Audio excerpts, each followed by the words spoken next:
Selanjutnya dari Mas Alfian yang mengutip hadis tadi bahwa umur Islam itu tidak sampai 1500 tahun. Bagaimana ini cross check kepada Ahlul Basul Masail? Itu hanya tafsir. Tapi juga gak apa-apa dipercaya, biar waspada kita. Bunyi hadisnya begini, hadis sahih riwayat Bukhari itu ya, bahwa innama baqaukum fima salafa min qablikum minal umam maka nabaina sholatil asri ila ghurubis syams, sabda Rasulullah. Sesungguhnya tinggalmu ini di dunia kalau dibandingkan dengan umat-umat sebelum kamu, itu ibaratnya antara waktu asar sampai terbenamnya matahari, sabda Rasulullah. Maka dalam Islam ada wal asri, gitu ya. Nah, hadisnya seperti itu, ya. Terus dilanjutkan oleh Rasulullah. Jadi kita itu ibaratnya antara asar sampai terbenamnya matahari. Terus Rasulullah bersabda, dulu Allah menurunkan Taurat. Lalu Taurat dilakukan oleh mereka orang Yahudi itu ibaratnya dari pagi sampai siang, itu ya. Lalu Taurat ditinggalkan, Allah turunkan Injil. Lalu Injil dilakukan ibaratnya sabda Rasulullah dari siang sampai asar. Nah, setelah itu Allah menurunkan aku ini Rasulullah, gitu ya. Islam ini sampai terbitnya sampai terbenamnya matahari. Ini apa? Ini kalau dalam sastra apa itu? Ilustrasi, paham ya? Ilustrasi. Nah, pemaknaannya terus orang memaknai, ya tidak salah. Ini pakai makna kesejarahan, pakai matematika, gitu loh ya. Mereka meneliti orang Yahudi itu umurnya berapa. Nah, mereka memaknai Yahudi umurnya antara 2000 tahun sampai 2100 tahun, mulai dari Nabi itu ya, setelah Nabi Nuh, gitu ya, Nabi Musa dan seterusnya itu dihitung ya. Nabi Bani Israel, Nabi Sulaiman barang apa itu ya, itu 2100 tahun. Nah, terus dihitung Nabi Isa itu seberapa dari zuhur sampai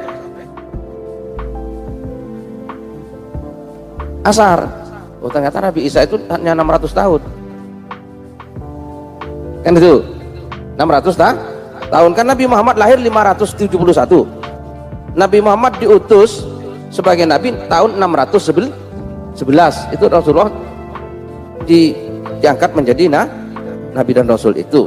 Nah, lalu mereka menghitung kalau setengah harinya 2100 tahun, terus dikurangi Nabi Isa 600 tahun, tinggal berapa? 1500 tahun. Berarti umat Nabi Muhammad 1500 tahun. Nah, tapi ini bukan hadis, ini tafsir, ini perhitungan. Yang hadis tadi itu ilustrasi Rasulullah itu. Begitu ya. Oke? Nah, tinggal sampai lebih baik percaya biar segera rabi sampai. Ya, segera saja. Jangan ditunda-tunda. Saya itu menggembirakan. Katakanlah dihitung 1500 dari turunnya Iqra, namanya ya. Atau katakanlah dari tahun 1 Hijriah ya. Terus nanti berarti 1500 itu kira-kira 2037 kira-kira ya. Nah, umurmu berapa saiki? Umurmu berapa saiki le? 18, berarti tahun 2037 umurmu berapa?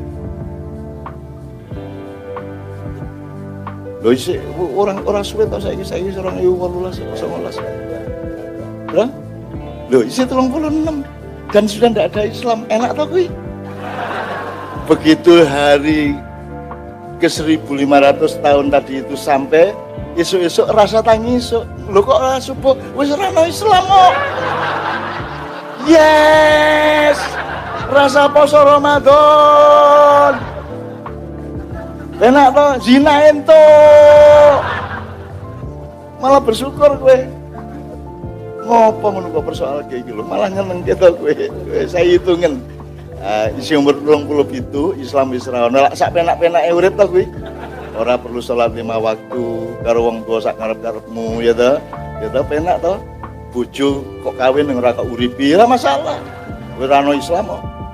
Gitu loh. Nyampleng wong ora masalah gitu. Ora ono akhlakul karimah barang kari penak kowe dadi bersyukurlah ya Allah alhamdulillah Islam hanya 1500 tahun. Kalau ketika Islam sudah selesai, sudah habis, saya masih 37 tahun, masih ada jatah lah 20 tahun lagi untuk menikmati hidup. Karena Islam ini sangat menyiksa saya.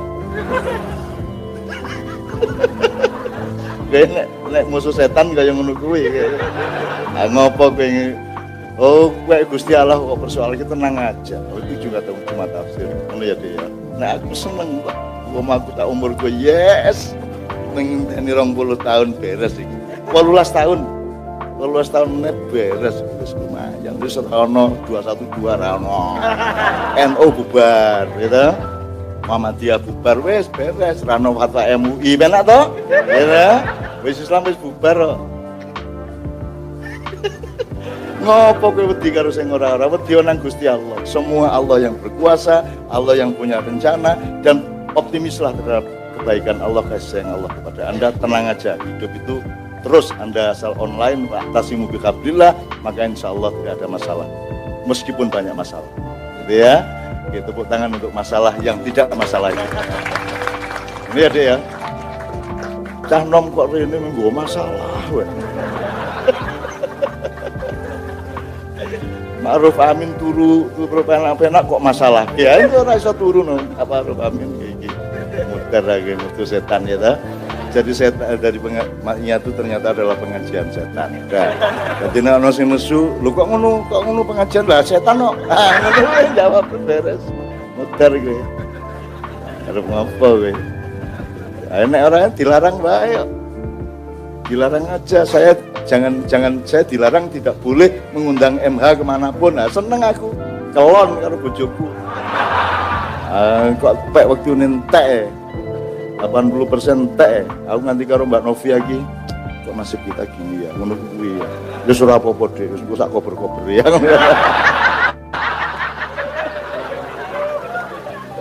Tapi justru itu yang membuat kita jadi sangat mesra. Jadi ya, oke. Ojo bingung ya kalau jawabanku ya. Ojo bingung ya. Kowe lagi makyan ping pira to? 2 kali. Waduh motor iki. Engko mesti nang dindi pedita-pediti, yes Islam teh.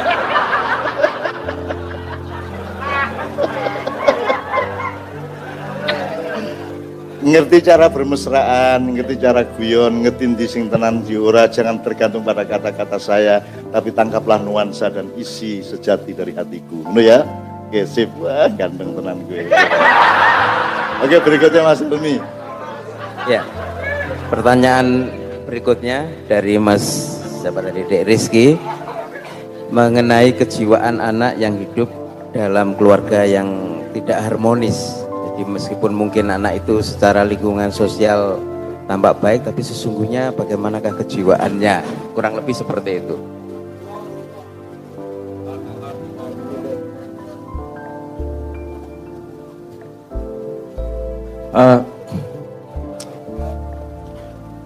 Setahu saya kalau mau ngomong sesungguhnya seperti apa, tidak bisa ngomong mestinya ini mesti ngono ya, itu selalu berbeda pada setiap orang. Tapi yang pasti begini, bukan yang pasti, sepemahaman saya gini, semua orang tua pasti pengen anaknya aman. Ada 2 cara untuk membuat aman, yaitu membuat sebuah lingkungan yang aman untuk si anak tersebut, atau membuat anak itu kuat menghadapi apapun. Nah, ketika pada keluarga yang tidak harmonis, dia mendapat kesempatan menghadapi keadaan yang dia harus menjadi lebih kuat, menjadi manusia. Jadi kalau ngomong sebenarnya kejiwaannya seperti apa, kalau dia bisa menghadapi itu sebagai sebuah tantangan, sebagai sebuah metode untuk bisa menguatkan dirinya, kedepannya dia pasti akan lebih dewasa, lebih cepat daripada anak yang hidup pada keluarga yang memberikan keamanan. Dia tidak pernah mendapat tantangan sekuat sebesar orang yang keluarganya tidak harmonis tersebut. Jadi tidak ada korelasi antara nanti gedenya jadi pasti baik atau pasti buruk, nggak ada korelasinya. Tergantung si anaknya bagaimana memanfaatkan keadaan seperti itu. Paling itu yang bisa saya respon. Berikutnya dari Mas apa tadi Coki Nasution mengenai adab dan ilmu, walaupun tadi sudah sekilas disampaikan Pak. Aku tak ngerespon ILC nih saya. Oke ya. ILC seperti itu. Ini saya melihat ada potensi begini soalnya. Orang tuh paling mudah kan komplain, mengeluh keadaan. Kalau mengeluh itu terus nanti kemudian resentment, kemudian terus nuding-nuding, nyalah-nyalah. Setelah mengeluh menyalah-nyalahkan. Setelah menyalahkan kalau diteruskan nanti menjadi dendam. Dendam diteruskan menjadi action yang cruel, kekejaman nanti lama-lama ke situ. Jadi saya pengen memberi perspektif yang berbeda. Anda ingat Nokia? Handphone Nokia itu menjadi besar sendirian tanpa ada musuh. Tapi kemudian teknologinya berkembang lambat dan dia segera mati ketika ada Android. Tapi ketika ada Android sama iPhone, perkembangan teknologinya jauh lebih cepat karena ada persaingan di antara dua pihak tersebut. Makanya dalam sebuah kumpulan masyarakat perlu yang namanya keributan seperti itu. Perlu ada yang namanya adu ide. Kalau nggak ada adu ide nggak akan ada hipotesa solusi dari masalah. Nek ra ono adu ide yo sing adu apa awake apa mengkomplain tok, nesu-nesu tok, nyalah-nyalahke tok. Dari mana datang solusi itu ketika banyak orang punya ide dan kemudian disintesis menjadi sebuah action yang jelas. Ini kadang-kadang begini juga. Iki harus dibahas kayak ngopo sebenarnya ada solusinya. Ada orang-orang yang tidak paham bahwa ada mengandung solusi di situ. Saya nggak ngomong ELC menyediakan solusi ya. Kadang-kadang temanya memang tema ngerasani kadang-kadang. Yang memang tidak menghasilkan solusi, tapi paling enggak nonton itu ada harapannya kalau yang debat di situ adalah orang yang paling pinter pada hierarki ilmu tersebut. Kita akan dari perdebatan kita akan mendapatkan ilmu yang tidak kita bisa pahami sebelumnya. Nah, saya sendiri juga memikirkan tentang masalah itu. Misalnya begini, masalah di Indonesia terutama adalah karena yang debat ini, yang adu ide bukanlah orang terpandai di situ. Dia hanyalah orang yang paling populer di situ atau orang paling sugih atau orang paling punya koneksi di situ. Sehingga adu idenya kalau orangnya bukan pada top hierarki ilmunya, outputnya pasti bukan solusi, outputnya menang kalah. Kan gitu. Tapi gimana kita bisa meletakkan orang pada yang hierarkinya tinggi di situ? Kan nggak mudah nih. Misalnya pemimpin ribut karena pemimpin, wong sih milih pemimpin ya kita kok. Yang memilih pemimpin kita. Kalau kita memilih pemimpin dengan parameter yang tidak jelas, outputnya adalah seperti itu. Kalau misalnya saya mencontohkan begini, kalau serangan fajar masih mempengaruhi siapa yang menang, berarti pemimpinnya adalah orang yang paling punya banyak duit. Kalau kemudian dia menjadi pemimpin dan pinter yang golek duit, ya memang sebab akibatnya seperti itu. Karena gue milih wong sing pinter golek duit. Ya memang sebab akibatnya kan seperti itu. Paham maksud saya? Saya juga mencari jalan. Rakyat kalau kayak kita dewe kere-kere iki, kesempatannya dalam hal itu kan cuma satu, ketika memilih. Iya, keputusan kita memilih. Saya kemarin sempat bercerita di KC, bedanya monyet sama manusia. Tapi gini, manusia sama monyet mulainya kan bareng nih. Tapi kenapa manusia anggap teori Darwin bener ya? Kenapa manusia evolusinya lebih cepat daripada monyet? Sekarang monyet belum menjadi manusia, belum seperti manusia kepandaiannya, tapi manusia sudah koyong ini pinter iki. Apa bedanya di antara mereka? Ternyata bedanya ada salah satu perbedaan yang utama adalah pada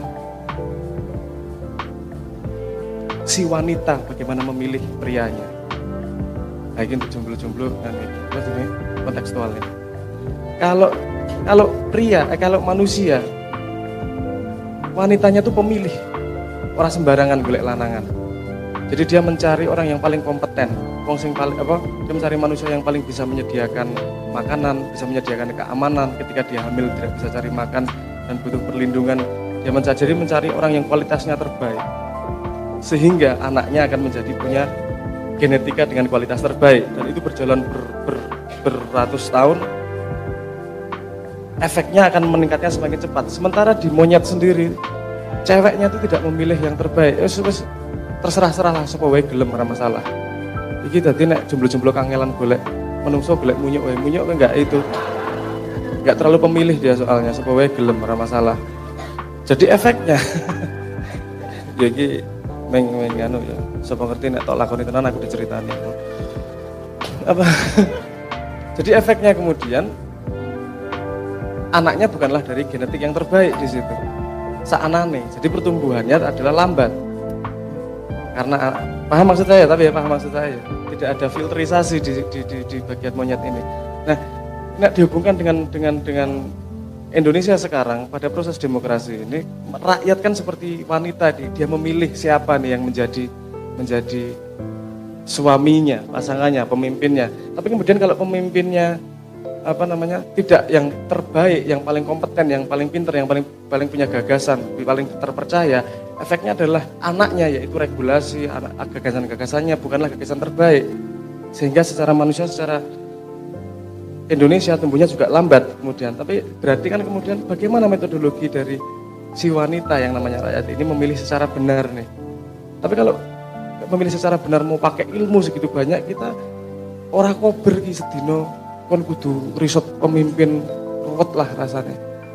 Dan tidak semua orang punya waktu seperti itu, tidak punya kapabilitas, dan tidak semua orang bisa melakukan itu. Sehingga di situ saya cukup zoom in, saya cukup punya koordinat yang begitu yang tajam lah. Saya kemudian membuat sebuah hipotesis. Saya perlu ngomongnya, tapi saya membuat aplikasi di mana ini memungkinkan masyarakat Indonesia bisa memilih secara rasional, tidak memilih secara emosional. Karena ketika dia memilih secara rasional, pemimpin yang terpilih adalah pemimpin yang paling enggak minimal paling punya gagasan daripada yang paling kaya. Minimal seperti itu. Saya harapkan nanti ada akselerasi dalam pertumbuhan Indonesia. Ini enggak saya onani sendiri juga, enggak nyabun intelektual juga. Saya ke Jakarta mencoba menemui semua top pemikir politik dan segala macam. Saya temui dari para sindiket. Saya temui dari banyak saya sudah diskursus ke UGM, saya diskursus ke UNER juga. Saya mencoba dibantah nih ide saya, tolong dihajar ide saya, dipukul ide saya, dan sampai sekarang alhamdulillah masih solid, itu belum terpecahkan karena belum ada solusi yang lain. Bahkan dari para sindiket kemarin ngomong, mereka pengamat sosial dan pengamat politik, mereka mengatakan bahwa benar ini masalah utama pada pemilihan kita, sehingga kita tidak bisa memilih pemimpin yang paling baik. Tapi saya tidak berani masuk ke area situ dan saya tidak punya gagasannya. Yang ngomong gitu spesifik.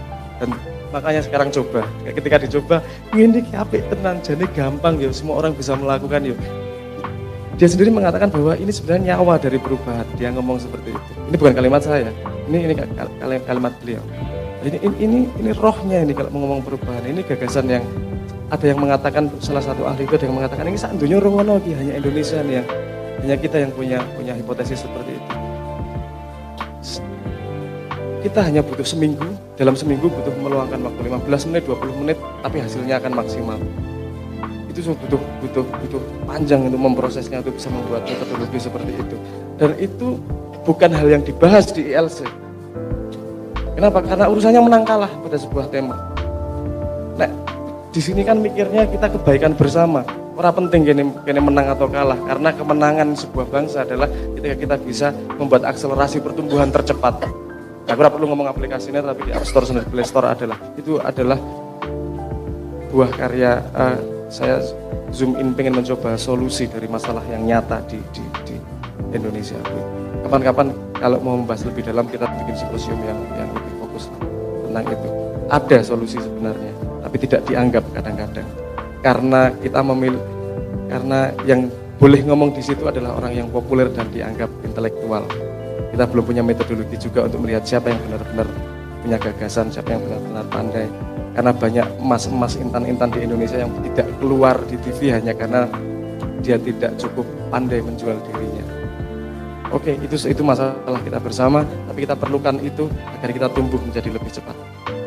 Tidak masalah ono ILC, yang penting pinter dan daulat tetap mengambil informasinya dari situ dan mensikapinya dengan bijaksana. Menurutku seperti itu.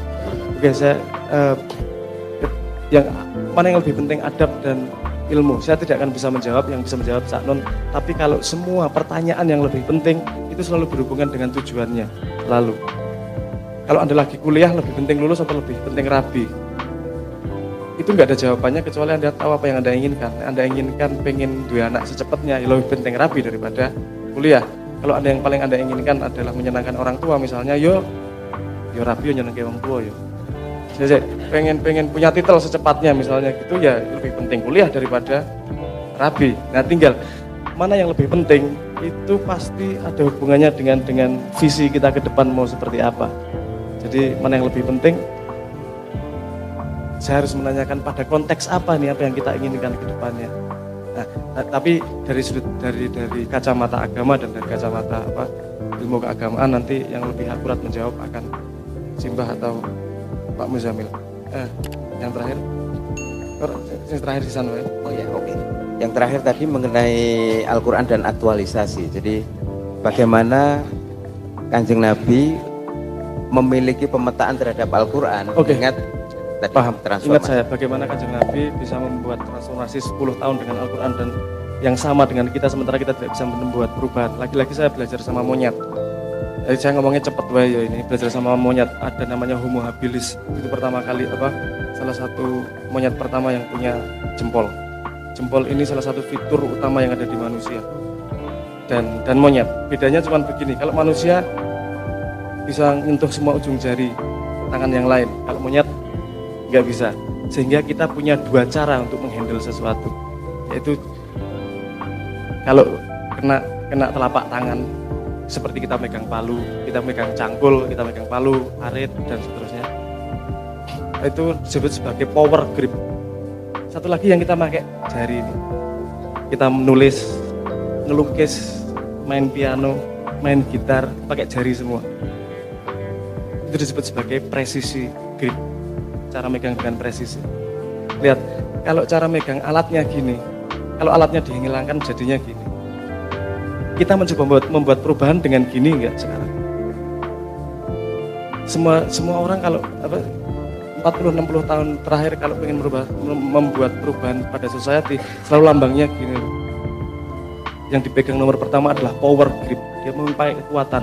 Padahal semua alat yang dipegang ini itu menghancurkan. Jangan lupa, dia tidak bisa presisi, tidak menghasilkan keindahan.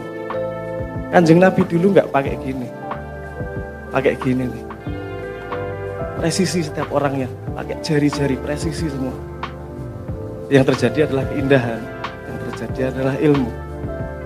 Karena sangat presisi.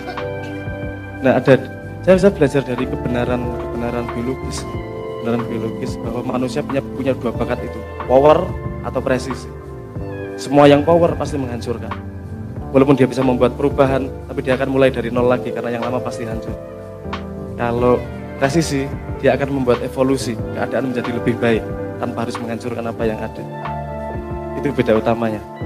Terjemahannya apa yang dilakukan, monggo dicari ya. Tapi yang zoom in nomor satu sama saya adalah bagaimana Kanjeng Nabi sangat presisi. Sama orang ini perilaku handle-nya berbeda, sama orang ini handle-nya berbeda, sama tiap orang sahabat handle-nya berbeda. Orang semua pokoknya inginin rokok, inginin surga, inginin rokok, tidak seperti itu. Orang power, tidak. Mungkin yang kita ingat hanyalah ketika ekspansi Islam pakai pedang, makanya kita ingatnya pakai gini, padahal Kanjeng Nabi enggak gini nih. Kanjeng Nabi hanya pakai power ketika akan dihancurkan. Kalau aku sudah akan dihancurkan, masalahnya kemudian siapa yang hancur? Kan gitu. Kemudian makanya dia pakai power ketika itu. Tapi di luar itu Islam sendiri berkembang, Kanjeng Nabi sendiri berkembang, aktualisasinya adalah dengan presisi. Dia membuat fakta, setahu saya Kanjeng Nabi adalah Quran yang berjalan. Jadi fakta dari Quran adalah Kanjeng Nabi. Makna dari Quran adalah bagaimana Kanjeng Nabi berinteraksi dan menginspirasi semua di sekitarnya tersebut. Itu pemahaman saya. Dan saya ingin meluruskan sedikit, bukan 5 ilmu tadi, saya pernah menjelaskan Cak Nun gini. Kenapa saya belajar tiga itu agak dalam ketika di luar negeri. Saya belajar matematika, fisika, dan psikologi. Karena matematika adalah modal dari berpikir jernih, berpikir logis, berpikir metodologis. Sehingga saya tidak kena bias dari diri saya sendiri. Saya belajarnya pakai logika, matematika. Kemudian fisika saya belajar dari kenyataan alam itu tadi. Kenyataan alam yang paling mempelajari adalah fisika. Psikologi adalah dari sains yang mempelajari tentang kenyataan makna, tentang manusianya. Jadi saya ngomong cerita sama Cak Nun, saya punya 3 modal itu. 1 cara berpikir, 2 kenyataan fakta, dan 1 kenyataan makna. Dan sintesis dari itu yang membuat saya berjalan lebih lanjut dan mencoba mencari solusi terhadap chaos yang saya lihat, yang bisa saya lihat di hadapan saya. Paling itu aja yang saya jawab. Ya, adab itu bagian yang keras atau padat atau yang eksplisit dari akhlak. Nah, padahal akhlak itu adalah jalan yang ditunjukkan oleh Allah melalui Rasulullah, bahwa itu jalan yang benar untuk berakhlak. Antara lain Anda membutuhkan ilmu. Jadi kalau mau soal dulu-duluan ya adab. Kalau mau lebih lengkap akhlak kan gitu. Nah, bahwa untuk berakhlak kita butuh ilmu, apalagi dengan komplikasi dan kaos sosial seperti sekarang, maka yang disebut beradab tidak beradab juga sudah mulai berbeda-beda. Tapi yang penting prinsipnya seperti itu. Oke teman-teman sekalian, bismillahirrahmanirrahim. Teman-teman musik masih siap ini Mas Islami? Sebenarnya gagal lagi ini, saya punya rencana untuk ending saja ya.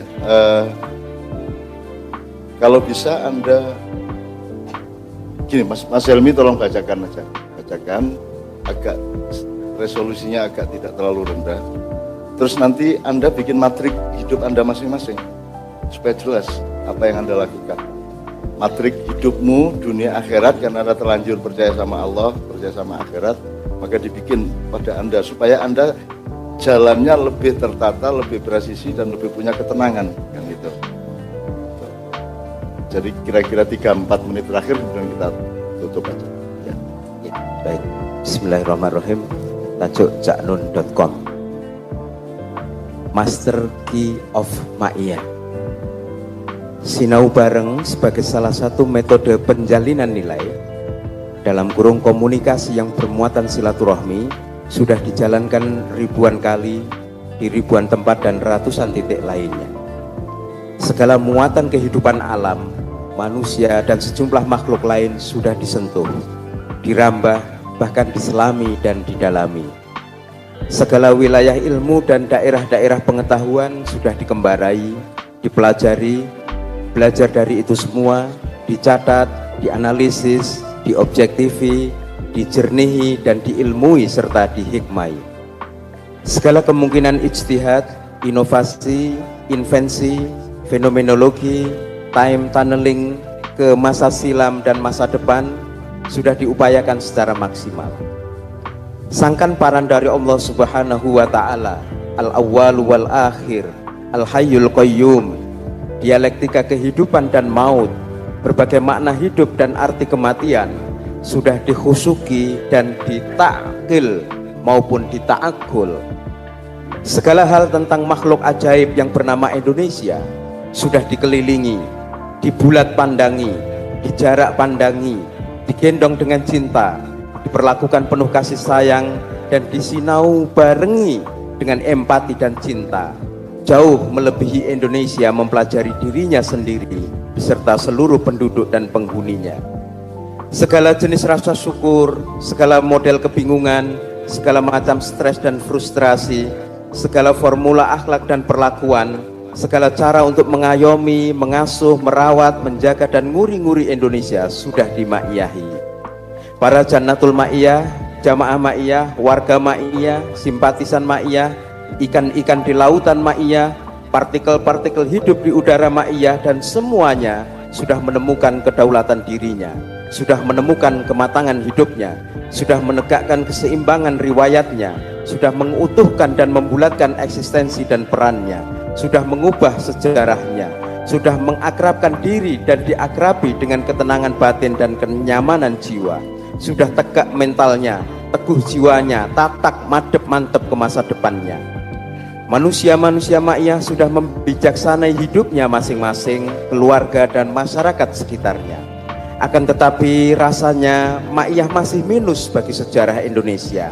Ma'iyah bukan hanya masih kurang bermanfaat bagi Indonesia, bahkan belum dikenal oleh Indonesia.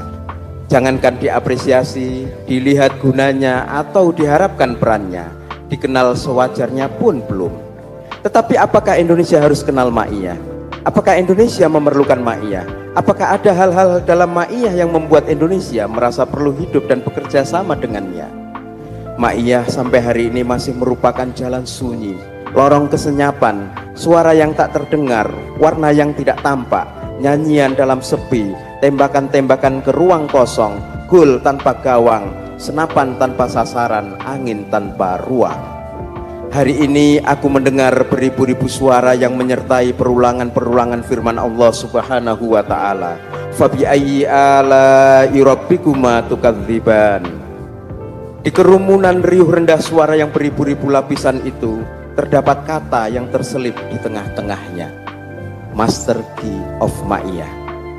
Tetapi kata itu membungkam mulutku, sementara telingaku melebar seluas ruang alam semesta. Aku siap mendengarkan suara-suara berikutnya terlebih dulu, yakni yang terdengar dari para penghuni wilayah semesta Ma'iyah, sekurang-kurangnya dari para penduduk negeri Ma'iyah. Yogyakarta, 17 Februari 2019, MH Ainul Najib.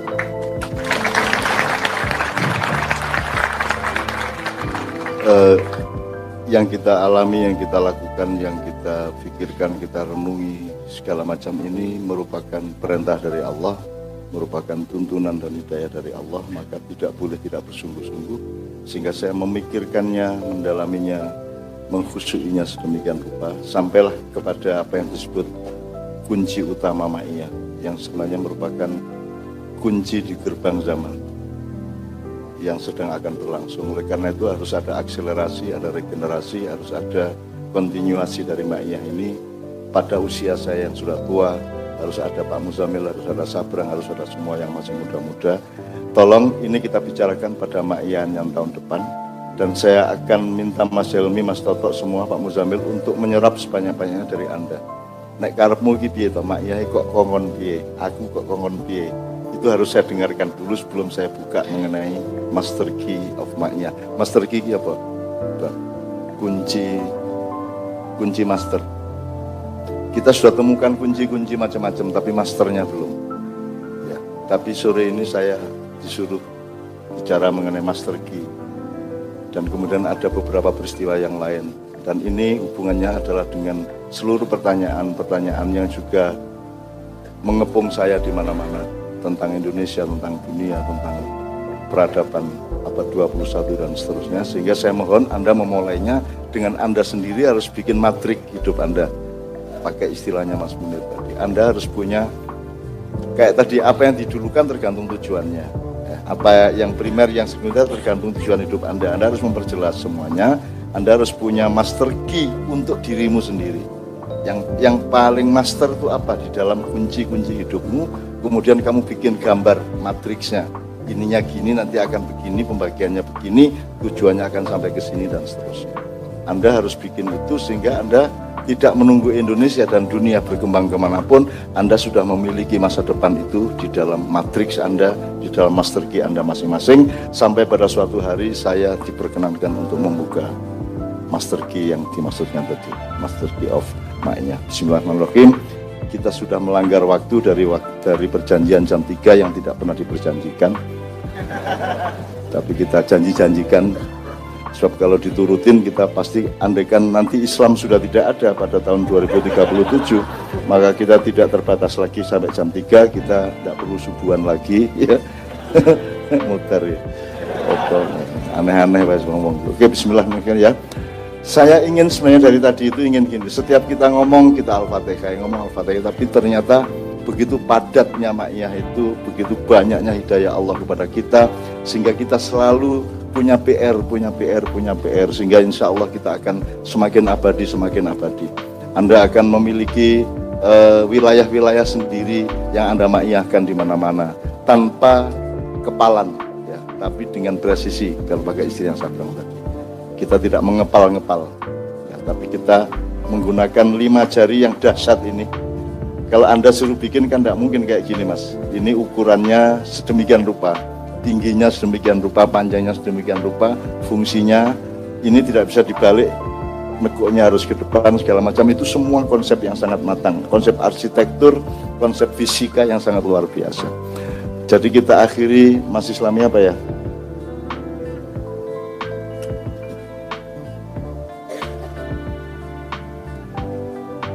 Saya itu ingin Anda itu hafal An-Nur ayat 35, karena itu ayat yang saya hafalkan sejak kecil, supaya Anda selalu dicahayai oleh Allah. Sebab di Indonesia ini sudah mulai ada daftar di mana ada kelompok yang tidak akan mendapat cahaya dari Allah Subhanahu wa taala. Ini saya khawatir betul ini. Tapi itu tidak boleh diomongkan. Nah, Anda jangan sampai termasuk orang yang dipelihara Allah di dalam kegelapan. Anda kalau bisa selalu dicahayai Allah. Cahaya itu adalah pemahaman yang paling luas, karena kalau di resolusinya diturunkan bisa merupakan kebahagiaan, ketenangan, rizki, ketertataan hidup, ya, keharmoni keluarga, itu semua adalah resolusi yang lebih rendah dari yang disebut cahaya. Jadi kita baca surat